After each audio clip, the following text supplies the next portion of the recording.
सांग जो रेट गरम होनी फैन एसी कूलर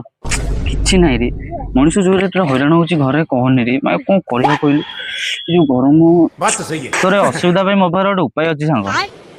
अच्छा कौन पे सांग तू बाहा जा मतलब वो अलग ही लेवल का बंदा था।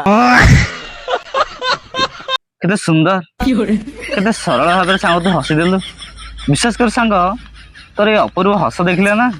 मो निजको खराब लगुच तो केमती भाविलु तो किए बाहा बोली एमती कौन कौचु रे छाड़ सांग अरे दुनिया एमती केते किए बाहा ना पुणी अच्छा ना तू मन दुख करना चाल टका 5,000 खर्च हो पछे तो गोटे फैन किन दे तू गोटे फैन किणी आनिबा मर्मात मु निजे मर्मात घोर निंदा